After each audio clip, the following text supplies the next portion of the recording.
Head back to the voicemail of Truth and Reason.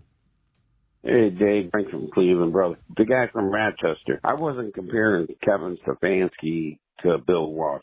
Scripted plays work. I'm pretty sure Kyle Shanahan uses them with the 49ers nowadays, too. Number two, Jim Schwartz's defense, second year. I say we lead the league in sacks and turnovers. That's going on a limb. And three, Amari Cooper. Okay, give him a couple years. Even if Jerry Jeudy steps up and becomes a number one, wouldn't you still rather have Amari Cooper as your number two over anybody else? I don't know. But anyways, I love you, brother. You and the family be safe, and I'll be in touch. Things are getting close to training camp. All right. Love you, Dave.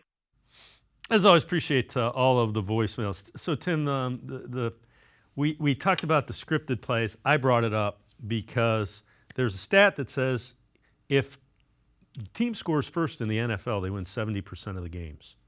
And everybody is hammered Kevin Stefanski because of his in-game adjustments. Well, those first 15, 20, how many ever scripted plays are important because if you go down and score 70% of the time, you win the game. And then it went, it spiraled from there. But to his point, Amari Cooper, they got to find a way. And yeah, I'd try to get him for 2 years and maybe an incentive-laden third year if you need to get it done. Something along those lines. I think he's still got some left in him. The question is going to be how much money he wants guaranteed.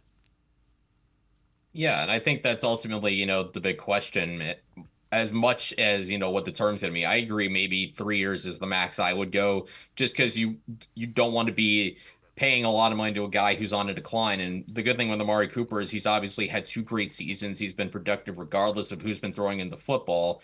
Obviously, he deserves the pay raise considering how the wide receiver market has skyrocketed, but it's also because, the Browns really have struggled to draft, quality receivers behind them. We thought Donovan Peoples-Jones might be that guy, really didn't have that great last draft eligible season. Then he was traded midseason.